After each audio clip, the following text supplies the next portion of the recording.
Nossa segunda sessão, então, começando agora, perguntas e respostas. Como eu disse, fizemos um compilado, temos feito compilado de questões que nos chegam por todas as partes, né? Nosso canal de YouTube, de Instagram, durante as próprias lives, e-mails que chegam para a gente também, caixinhas de pergunta, tanto no meu perfil pessoal, quanto também no perfil do Grupo Bico.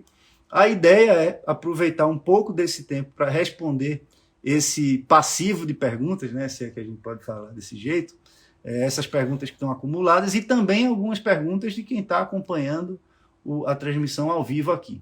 Então, sem mais delongas, eu vou começar na lista que eu recebi de perguntas aqui. Tá? Henrique pergunta via Telegram. Tá? A gente tem um canal de Telegram também, em que a gente coloca, enfim, alguns anúncios, algum conteúdo exclusivo, promoções. E o Henrique perguntou, né, via nosso canal do Telegram, se eu arriscaria alguma previsão sobre quando será o próximo CACD. Olha, o cenário político no Brasil está nebuloso, né? A gente não sabe como vai ser ano que vem. Dependendo de quem ganha as eleições, a orientação, em geral, para a abertura de concurso tende a ser diferente, né? A predisposição para a abertura de concursos e,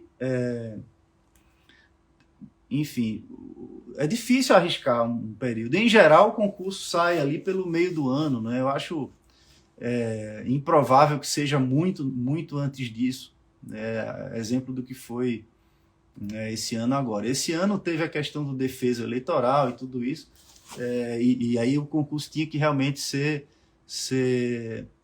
as pessoas tinham que ser contratadas antes de determinada data. Então é difícil arriscar, tá? Mas eu esperaria algo como meio do ano também. O Kyun pergunta aqui se a gente vai fazer upload no YouTube. Pretendo fazer, tá? Porque, enfim, por causa desse erro de transmissão, idealmente ela estaria nos dois lugares, né? Joaquim Lobato pergunta via Telegram também. Uma questão interessante, olha, questão financeira. Parabéns pelo trabalho com a Ubique, obrigado. Gostaria de saber como funciona a conversão do salário de diplomata quando ele se encontra no exterior. É uma pergunta muito frequente. Algumas pessoas acham que o salário ele é o salário nominal em reais convertido em dólares, mas não é assim. Cada posto tem um salário diferente. O portal da transparência, se você procura o nome de qualquer diplomata completo no portal da transparência que esteja no exterior, você vai ver exatamente o salário exato que ele ganha. Lembrando que o salário tem duas rubricas, né? É um índice de representação, que a gente chama IREX, de caráter indenizatório, ou seja, não incidem impostos sobre ele. Ele representa talvez um pouco menos da metade do total do salário, e a outra parte é o vencimento básico, que é o salário base, que é, inclusive, sujeito ao teto do funcionalismo público, né, que hoje é R$39 mil, e vai subir para 40 e tanto, né? Então, se essa rubrica, né, de vencimento básico exceder, com base numa taxa de câmbio que o Ministério aplica, se aquilo excede o teto constitucional dos 39, recebe um corte que a gente chama abate-teto. Tá? Claro, a parte do indenizatória, ela não recebe corte, enfim, pela natureza do pagamento. Então, você soma esse vencimento básico, que é sujeito ao teto constitucional convertido em reais, né, com o índice de representação, e você tem o salário total do posto. O salário varia em função de índices, né, de custo de vida, da dificuldade geral do posto,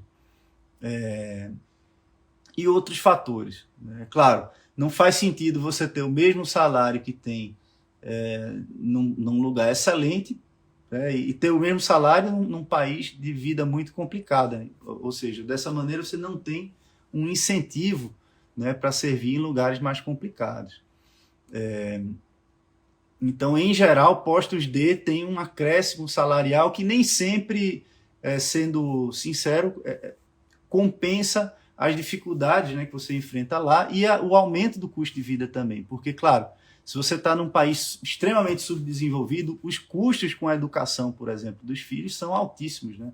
E você precisa arcar com o seu salário, né? E, claro, se você pode estudar, pode fazer com que seus filhos estudem gratuitamente em Londres, ou em Paris, ou em qualquer outro lugar, às vezes é um incentivo para quem tem filho ficar em países que têm uma educação pública de qualidade e, lógico, gratuita, né?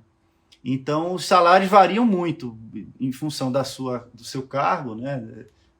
Da função que você tem também. Se você assume uma chefia de setor consular, comercial, você tem um incremento no salário. Claro, se você for do nível de conselheiro, da classe de conselheiro. E, enfim, os salários variam muito. Eu diria que variam até 100%, dependendo do lugar, sabe? Salários mais altos. Bagdá, Taiwan, Luanda, que mais? Aí Genebra tem salário alto, os postos no Japão também tem salários mais altos. Enfim, esses salários mais baixos. Estados Unidos não são salários altos, Equador também é um salário baixo, América do Sul em geral são salários mais baixos. Pergunta interessante, né? Muita gente costuma fazer essa pergunta. Outra pergunta aqui do Marcelo Cariri, via Telegram. Dress code. Um diplomata pode optar por não vestir terno e gravata durante o trabalho? Olha que interessante. Dress code. Eu disse uma vez que eu só usava camisa branca e eu disse que eu não diria por quê. Mas hoje eu vou revelar esse segredo. Por que é que eu só uso camisa branca?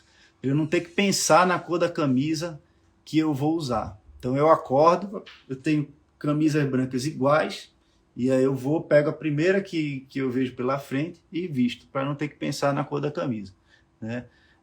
Então é uma micro decisão que eu já elimino do dia. Em geral não, acho que quase todo mundo usa terno e gravata.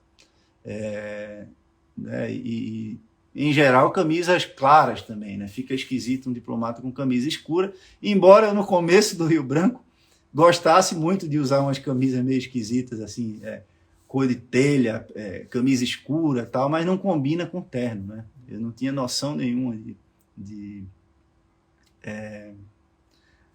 estilo, né? Estilo de me vestir. Enfim, tive que colocar um terno para trabalhar e eu gostava de camisa escura e coloquei terno com camisa escura. Parecia vilão de novela. Já percebeu que vilão de novela sempre usa um terno escuro com a camisa escura por dentro, uma camisa preta e tal, para dar aquela pinta de mal? Era eu no Rio Branco, né? Por isso que ninguém falava comigo. Brincadeira.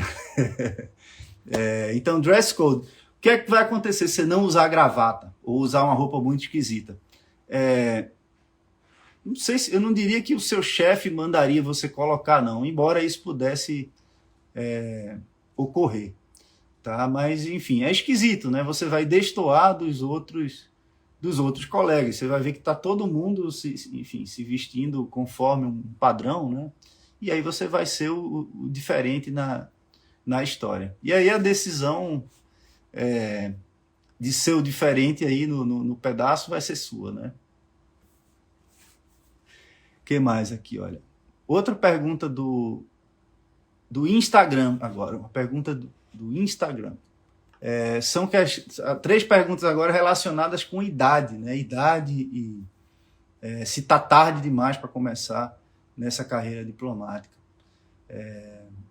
Olha, o Nanda Gadelha perguntou, 29 anos, advogada em empresa, é muito tarde para começar do zero e buscar o sonho da diplomacia?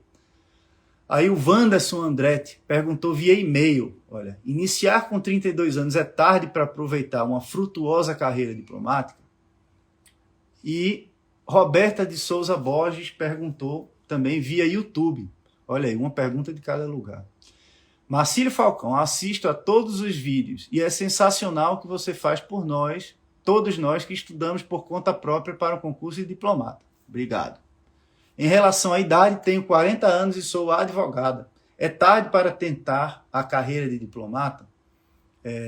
Olha só, Eu tenho colegas que eu acho que o que eu sei, né, de mais idade que passou, acho que tinha 55, se eu não me engano.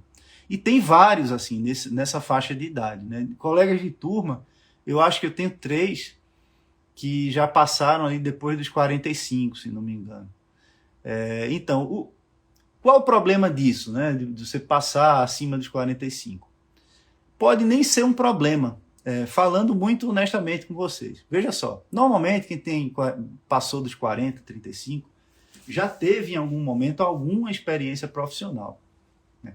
Tudo que a gente traz de bagagem, né, para a carreira é super válido. Né? O meu conhecimento de programação, por exemplo, que eu tinha de antes, né, de passar na carreira, minha experiência dando aulas por mais de 10 anos, 11 anos, né? Quando eu passei, eu dava aula há 11 anos. Então, esse contato com pessoas sempre, né, todo dia, eu tive que desenvolver macro e micro competências, né, para lidar com pessoas, com expectativas das outras pessoas. E tudo isso eu desenvolvi trabalhando antes da carreira. Né?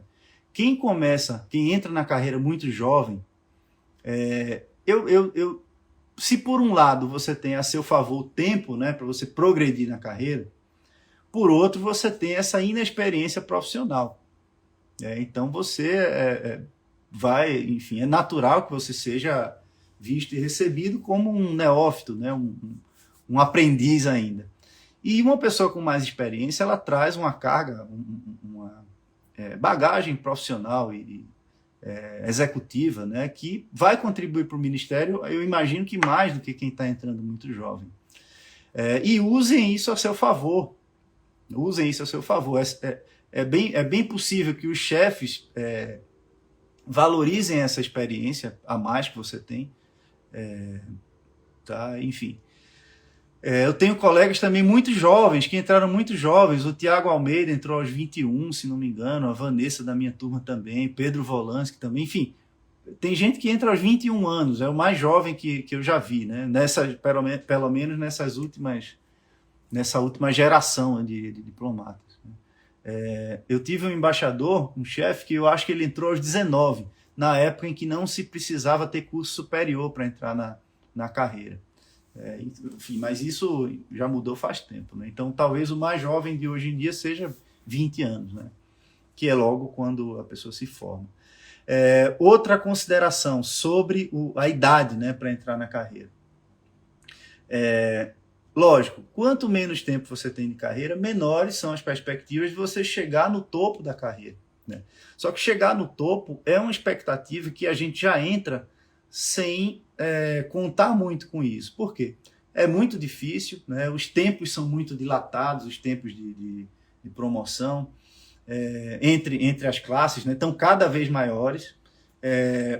Os últimos níveis ali de promoção dependem muito de política, né? Enfim, não política partidária, mas de relacionamento, de influência dentro da instituição.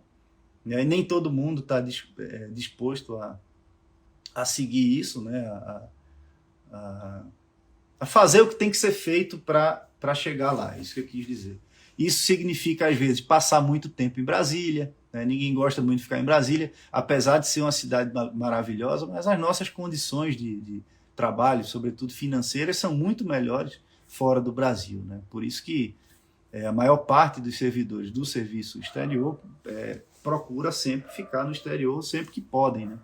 No caso do diplomata, a gente tem, claro, além da obrigação de tempo, né? Enfim, a gente tem um tempo máximo a cada saída para o exterior, pelo menos os diplomatas da classe de conselheiro, de secretário, mas a promoção ela é muito mais fácil quando você está em Brasília. É aqui que você se articula para conseguir a promoção. Isso significa que às vezes você vai passar 4, 5, 6 anos em Brasília aguardando ser promovido, quando você poderia estar no exterior com uma remuneração muito melhor. Então tem isso, né? Então, quem entra com a idade mais que destoa um pouco da média, né? Vai ter menos tempo para ascender na carreira. Mas, enfim, de qualquer maneira, mesmo você entrando muito jovem, você não tem garantia nenhuma de que você vai chegar lá. Então, A carreira é longa, você vai até os 75 anos, né? Você vai até os 75. Se você entra aos 45, 50, você ainda tem 25 anos de carreira. É muita coisa, você pode fazer um trabalho interessante, né? Pode ter uma vida interessante. 25 anos é muita coisa, né? Enfim, me alonguei um pouco na resposta porque ela atendia a 3 pedidos aqui, né? 3 perguntas. Vou aqui fazer mais algumas e aí eu venho para as perguntas ao vivo. Olha, como conciliar o estudo do CACD com baixa renda? Ótima pergunta. Do Davidson Chaves, perguntou via Instagram. Vamos lá, baixa renda, né? O que é que você vai fazer? Você vai ter que desenvolver habilidades de autodidata, né? Você vai ter que aprender a estudar sozinho. Então, eu recomendo que você aprenda técnicas de estudo. Né? Tem até um curso bacana que está saindo aí da Bruna Veríssimo com o pessoal do Nabucco, que é outro cursinho, né, preparatório. A Bruna vai dar um curso de técnicas. É um curso, enfim, recomendo demais. Ela é muito preparada nesse aspecto também, né, de técnicas de estudo. Eu também tenho, né, na mentoria gratuita que eu faço, e fiz e vou fazer novamente, eu vou ensinar as principais técnicas de estudo. Anotações em Cornell, mapas mentais. Tem vídeo meu, né, no YouTube ensinando a fazer mapas mentais. Do começo ao fim, eu mostro toda a minha produção de mapas. Enfim, aprender técnicas de estudo, né, retenção e revisão de conteúdo. Que mais? Às vezes, formar um grupo de estudos pode ajudar tanto no compartilhamento de materiais, legal, né? Compartilhamento legal de materiais, correção conjunta de exercícios, ou seja, você escreve alguma coisa e tem um grupo inteiro para dar opinião. Né? Isso, para os idiomas, é valiosíssimo também. No caso dos idiomas, como baratear um pouco a preparação? Treina da maneira que a prova cobra, né? Faz resumo, faz tradução, né? faz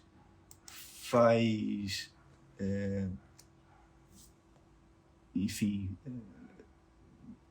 redação, no caso de inglês, né? Faz o que a prova cobra, né? E dessa maneira você treina da maneira como vai ser, enfim, cobrado na prova, né? E aí você não perde tempo com distrações, né? Tem gente que manda assistir Netflix e anotar a palavra. E não é isso que vai te preparar para a prova. O que vai te preparar é estudar da maneira como a prova vai cobrar. Acho que só isso já faz uma grande diferença, né? Aprenda a montar um cronograma de estudos, né? Você pode seguir os princípios que eu coloquei naquela live sobre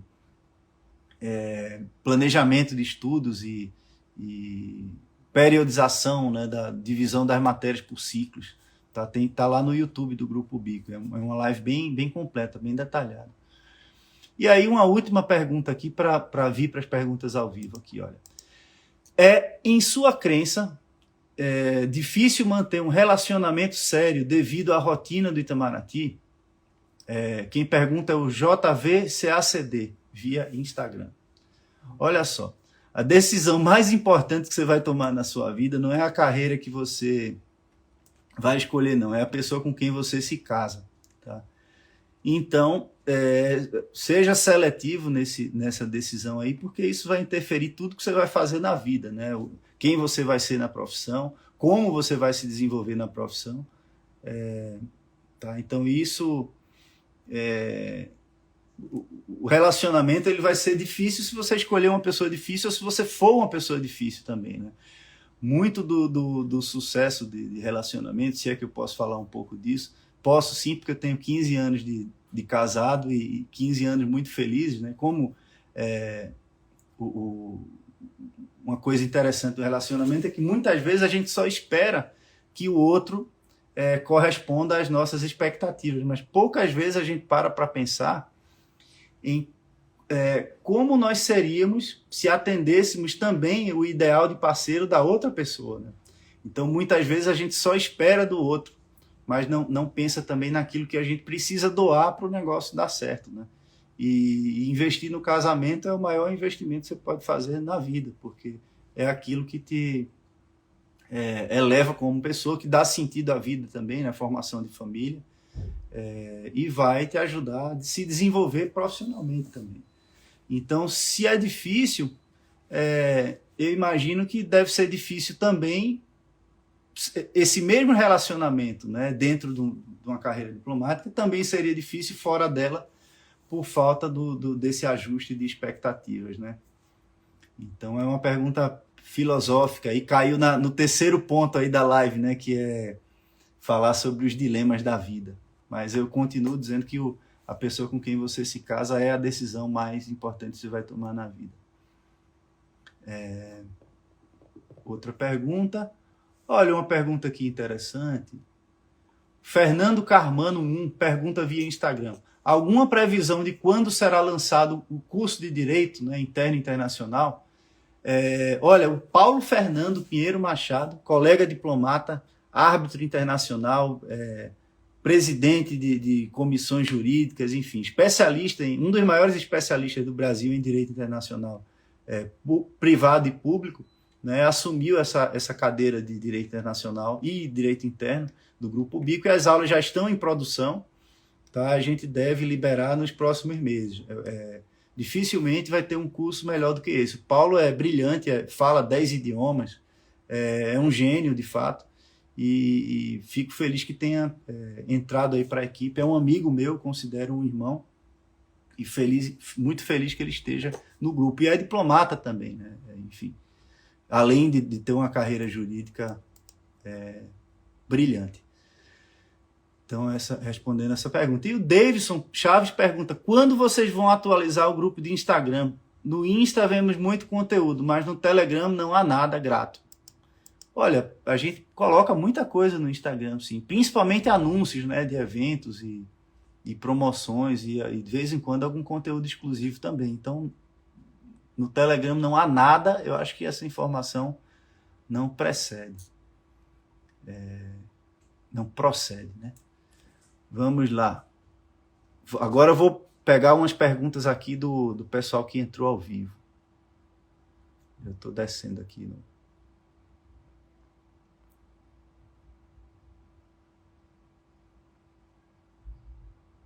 Olha. Boa noite, mestre. Vai no lançamento do livro do conselheiro Hélio Franchini na sexta? Pode ser. Eu tinha pensado em dar um pulo por lá. Quem for também, a gente se encontra. E aí a Dó RS fala, saudade de Jonatas e Hugo com você. Olha, a gente está armando um novo grupo de mentoria em breve, hein? Então, quem sabe numa live dessas aí aparece um deles para a gente bater um papo aí de surpresa com vocês. A Dó também pediu, né, que eu falasse um pouco sobre os cursos de idiomas, né, do Grupo Bico, enfim, diferenciais do curso e tudo mais. Olha, quando você sabe que o programa de idiomas, ele não foi o primeiro curso que a gente produziu no Ubiquity. Eu precisei chegar a certas conclusões metodológicas, né, a partir das quais eu montaria um método de treinamento dos idiomas com um objetivo muito específico de preparar a pessoa para uma prova de CACD, que é muito diferente de preparar a pessoa para dominar um idioma para a vida como um todo, né, para lidar com situações de conversação e tudo mais. Então, o que é que eu fiz? Eu abstraí dessa equação aí, que é montar um curso de idiomas, tudo aquilo que não cai na prova, que não tem possibilidade de cobrar na prova e que não aumenta a tua competitividade para a prova. E aí pensei num programa de idiomas fundamentado, né, baseado naquele nosso querido princípio da especificidade, né, que quer dizer o seguinte, em resumo, o princípio da especificidade, ele privilegia atividades de estudo que são análogas ao que a prova cobra. Então é como, fazendo uma analogia boba, né? Se você quer aprender a correr, você vai correr, você não vai nadar, né? Embora a natação melhore o seu condicionamento físico, mas não te prepara especificamente para uma prova de corrida, né? E o que a gente vê quando a gente para pensar é igual quando a gente vai em academia também. A gente vê as pessoas treinando de uma maneira muito errada. Você vê uma pessoa se preparando para uma prova de idioma com uma aula de fonética, como eu já vi em outros cursos, né? Aula de fonética. Poxa, para que fonética? Isso não vai ser cobrado, você não vai precisar treinar sua audição na prova, testar sua audição, nem falar, né? Então, a pronúncia exata e aquele esforço de compreensão auditiva, ele não precisa existir na preparação para o CACD, né? Quais são os 7 pilares, né, do conhecimento do inglês, por exemplo, né, já que é o idioma mais complexo?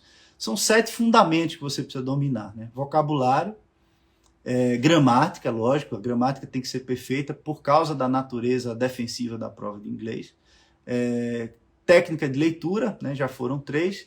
E aí as competências linguísticas da prova: redação, resumo, tradução e versão. Né? Então são 7 fundamentos que você precisa dominar no inglês. O curso ele tem que focar nessas 7 macro competências, né, nessas competências. Tá? Então você tem que treinar gramática, tem que treinar leitura, desenvolver o vocabulário ao máximo. A temática tem que ser pertinente aos assuntos que geralmente são cobrados na prova. Não adianta você pegar, enfim, uma historinha boba em quadrinhos e começar do zero por ali. Aquilo não é a prova, né? Então, o iniciante ele já pode ter contato com um texto autêntico, né, do inglês, do nível da prova. Agora, cabe ao professor, a mim, criar estratégias e atividades que vão te permitir ter capturar alguma coisa daquele conteúdo, por mais difícil que seja, né? Então há estratégias, né? Uma delas é fazer a tradução. Então, se você nunca estudou inglês além daquilo do colégio e pega um texto da minha primeira aula de inglês que é sobre adaptação de filme, é sobre cultura, né? Adaptação de filmes, aliás, de videogames para filmes, né? Então, é um artigo do The Guardian sobre isso. E aí você bate o olho naquele texto complicado, eu sugiro que você faça uma tradução. Por quê? Você vai aprender vocabulário, você vai fazer inferências quanto às construções sintáticas do idioma, quanto às regras de gramática também. Tá? E naturalmente, quando você voltar para o texto em inglês, aquilo já vai fazer sentido. Então, aos poucos, você vai... claro, você tem um estudo de gramática orgânico também. Né? Toda uma seção de gramática que detalha as regras. E um método interessante que eu uso, eu sempre trabalho a gramática por meio de exercícios de versão. Por exemplo, eu quero treinar a voz passiva. O que é que eu faço? Eu ponho uma frase em português na voz ativa, usando o vocabulário que foi estudado no texto, tá? E aí eu peço que a pessoa traduza para o inglês usando a voz passiva, que é a construção gramatical estudada na aula. Então você treina aí vocabulário, versão e a gramática, né? 3 dos 7 fundamentos em um tipo de exercício que a gente traz no curso. Então, quanto mais tempo de contato você tem com o material, né, usando princípios e métodos que correspondem ao que a prova vai te cobrar, maior é a tendência de você subir pontos, né? Ou seja, aumentar a sua competitividade, que é isso que você quer no fim das contas, né? Ser mais competitiva para a prova. E aí a gente, claro, colocou várias aulas gratuitas de idiomas. Eu acho que no meu curso tem 4. Cada aula vai exigir pelo menos 10 horas de estudo. O material é muito denso também, muito denso, traz muito vocabulário, questões objetivas também. Cada aula tem questões objetivas que emulam, né? Simulam a primeira fase. Enfim, é isso. Acho que esse é o maior diferencial. E claro, o tempo de acesso, né? São 2 anos de acesso que você tem ao curso. Você não tem um ano só. Em geral, os cursos oferecem o acesso por 1 ano. A gente está oferecendo por 2, e nos cursos extensivos são 3 anos de acesso. É quase uma faculdade, né? E claro, há um valor, eu imagino, muito competitivo. Olha, Ayrton Martins Mendes pergunta aqui no Instagram também. Gostaria de saber se a permanência em postos D contam em dobro como permanência no exterior.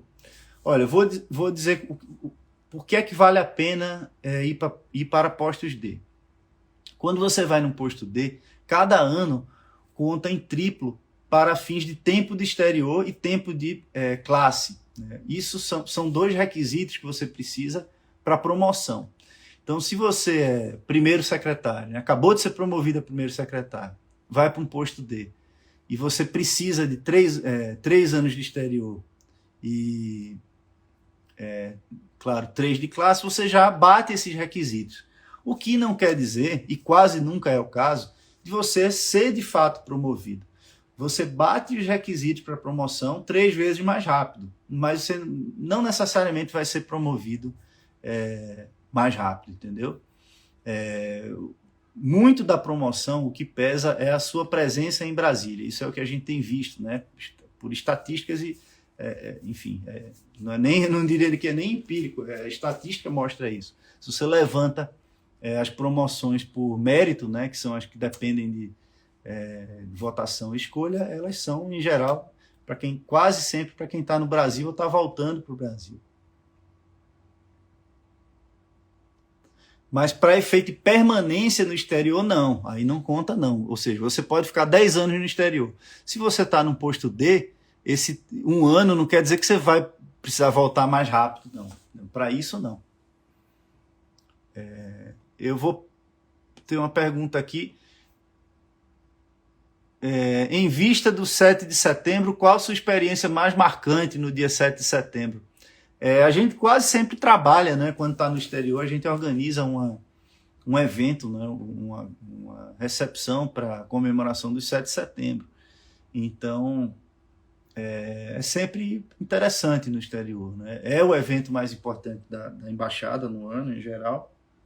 E aqui no Brasil, dessa vez, eu folguei, né? Ou seja, não tive atividades no 7 de setembro. Olha, pergunta boa, do Jonathan Carletti. Marcílio, é muito difícil um diplomata conseguir um cargo comissionado na OMC ou na ONU? Olha, é difícil sim, né? É bem difícil, mas ocorre, né? Enfim, temos vários exemplos aí de diplomatas que foram convidados para cargos comissionados aí nesses organismos.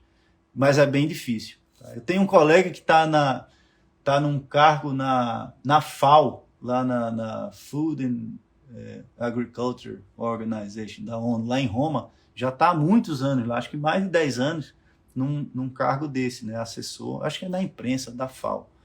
Tá? Mas é bem difícil sim, é super disputado.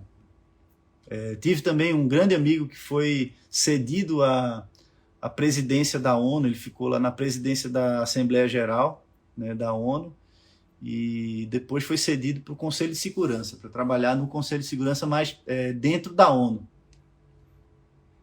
Então, de fato, que ocorre, mas é bem difícil. Joaquim perguntou sobre conversão de salário, acho que eu já respondi essa pergunta, né? Olha, Matheus Lima de Souza Martins diz o seguinte, olha, eu ainda não fiz faculdade. Qual você indicaria para ajudar na hora do CACD? Eu faria, se eu voltasse no tempo, eu faria relações internacionais pela pertinência temática, né? Você vai ver alguns assuntos que têm a ver com CACD. Claro que a gente leva a faculdade com mais sossego, né?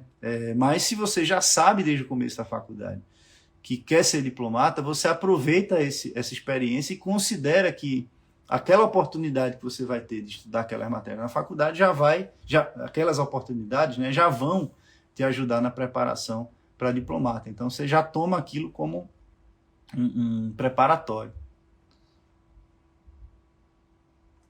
Mais perguntas aqui. Adoro sobre pacote de idiomas. Já expliquei.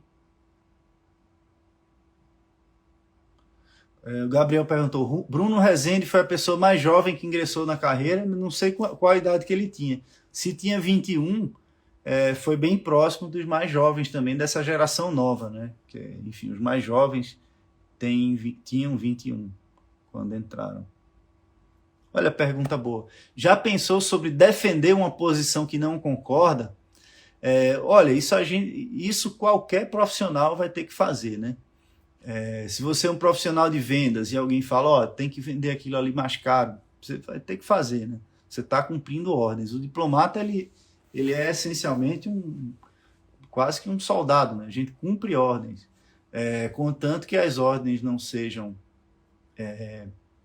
ilegais, nós somos obrigados a cumpri-las, né? Até porque a política externa ela emana do chefe do executivo, né? de orientações que partem do chefe do executivo, quem quer que seja.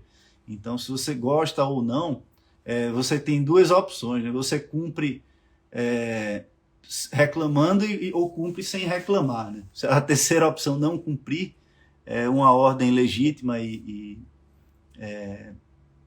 enfim, legal, não é uma opção, né? E eu não me lembro de ter precisado defender alguma posição com a qual eu não concordava.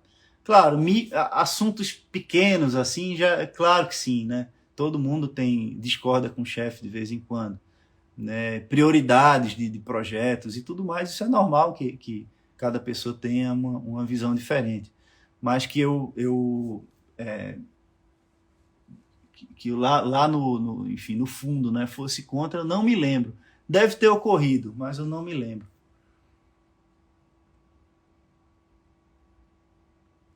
Joaquim Lobato, conhece alguém que trabalhou só no Brasil? Conheço, tem muita gente que fica no Brasil ou sai por muito pouco tempo. Não recomendo, né, não tem muita graça. Você ser diplomata é ser do serviço exterior, né? Se fosse para ficar no Brasil, você tem carreiras públicas com um salário melhor, né? E com um trabalho talvez mais interessante do que o trabalho no Brasil, né? O trabalho de diplomata ele é muito mais interessante no exterior, né? A vida no exterior termina sendo mais interessante pelo que a gente pode aproveitar em termos de cultura, né? Enriquecimento cultural. Tá? Mas tem sim, e ficar no Brasil você tem essa desvantagem, você não aproveita a vida no exterior e, além do mais, não bate os requisitos para promoção, né? Você não bate os requisitos para promoção. O que mais aqui? Como ocorre a formação do quadro para progressão? Olha, boa pergunta.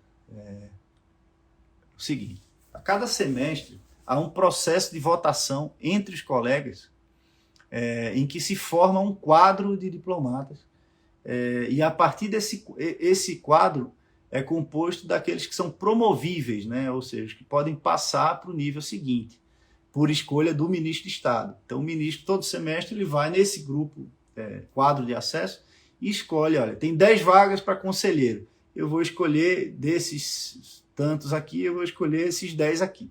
Tá?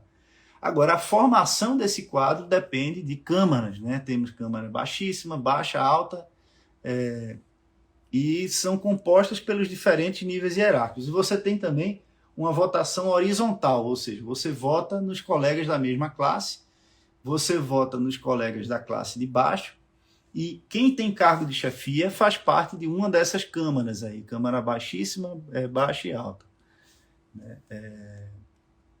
E aí, dentro dessa câmara, também se vota, né, em todos os níveis, e sobe um número reduzido para a câmara seguinte, né, a câmara baixa. Depois tem mais uma votação, né, dos normalmente diretores de departamento, que a gente chama DS5, votam também e aquele número sobe para uma terceira, que é a alta, e aí a partir dali se forma, né, se escolhem aqueles novos diplomatas que vão integrar o quadro.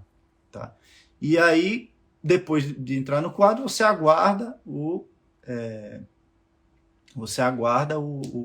a promoção em si, né? A sua escolha pelo ministro de Estado, né? Que é quem escolhe quem vai promovido a cada semestre. Então você depende de voto, tem que fazer campanha, tem que escrever para o coleguinha para pedir voto, escrever para chefe, pedir para o chefe pedir voto para você, isso faz parte. Um diplomata que se recusa a aceitar a determinação do Instituto para servir a diplomacia no exterior seria penalizado de alguma forma?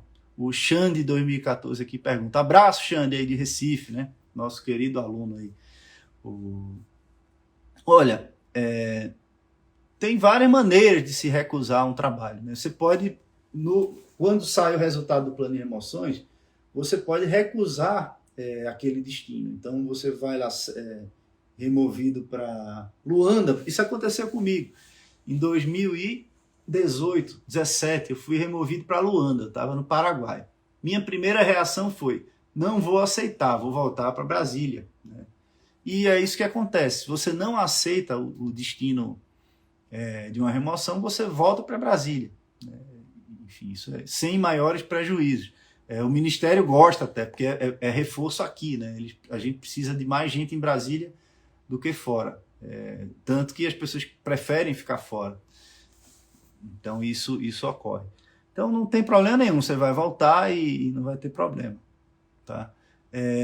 Agora, cumprir uma ordem, claro, dependendo da ordem que você se recusa a cumprir, você está sujeito a Estatuto do Servidor Público, Lei 8.112, tudo aquilo que pode ser aplicado, né, no caso de desobediência de instruções legítimas de trabalho.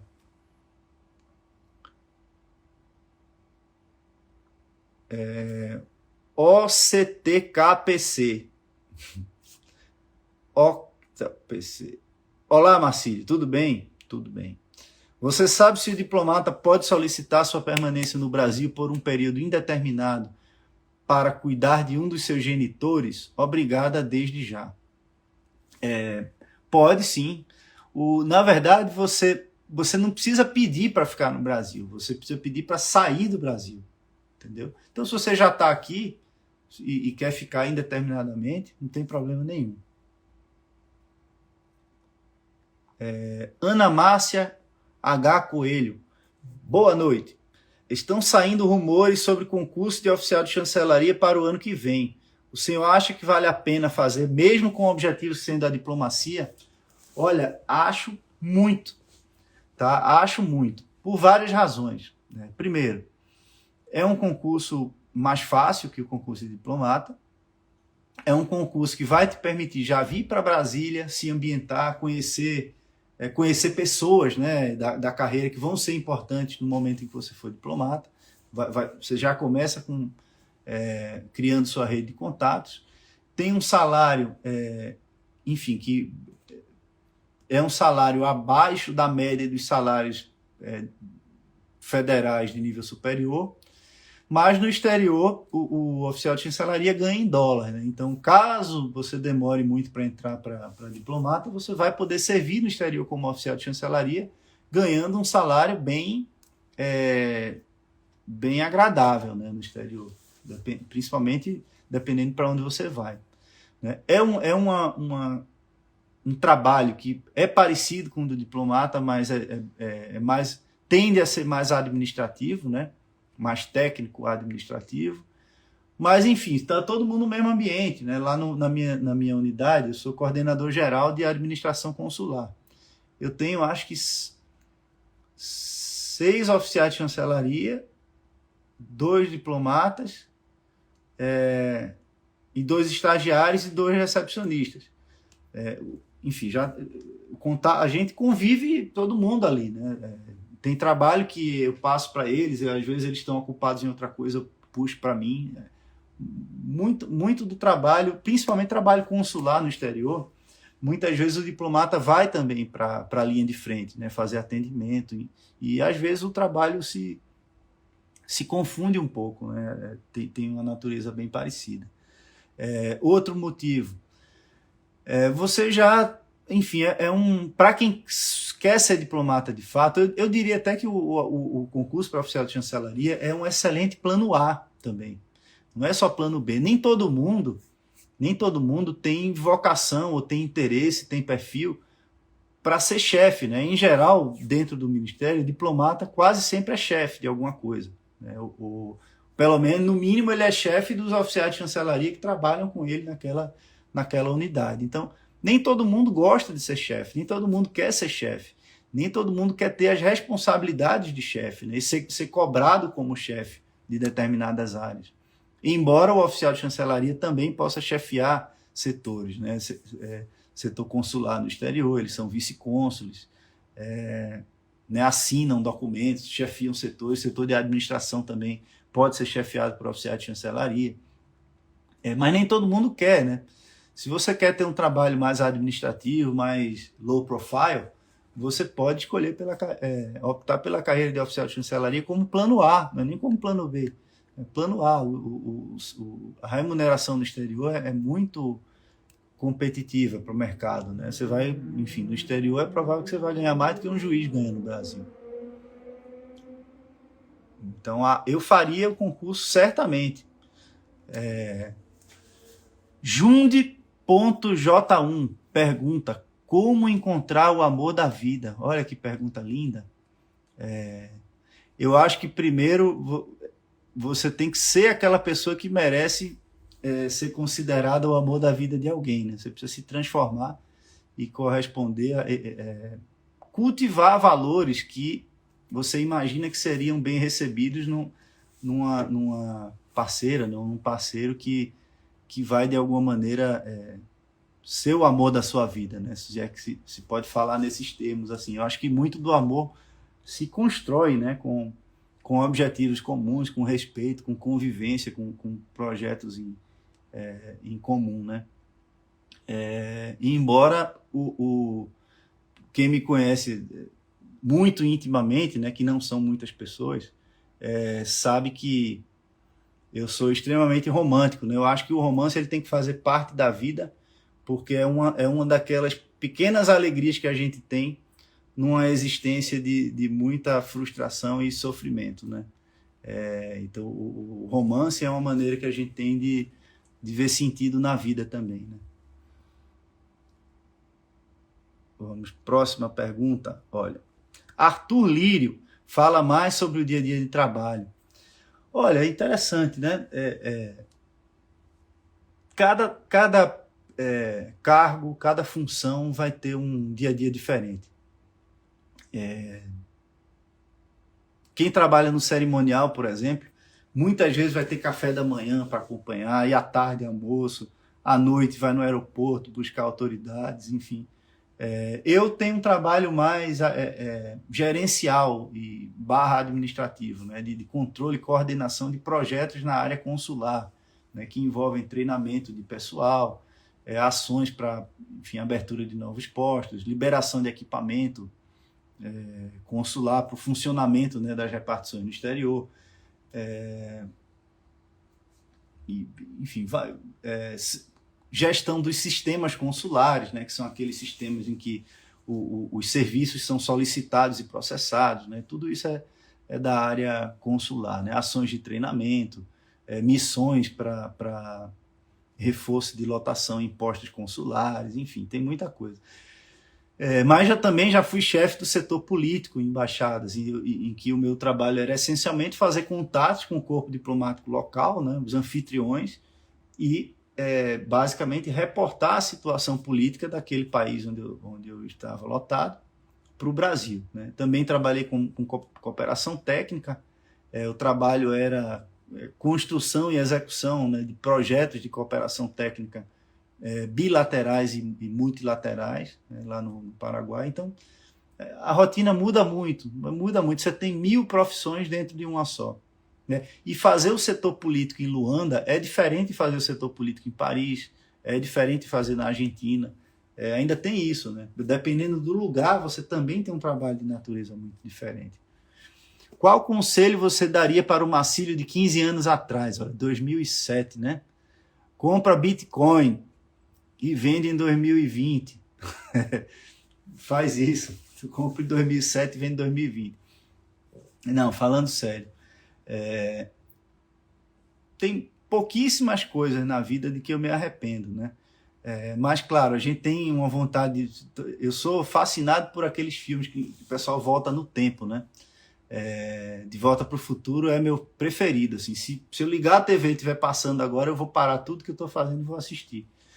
Então, mas o fascínio pelo passado é que a gente sempre acha que podia ter começado antes, né? Que atrasou, mas enfim, eu acho que a gente amadurece no nosso tempo, né? Em todos os aspectos da vida aí, né? O que é que eu gostaria de ter feito diferente? Essa pergunta é muito boa.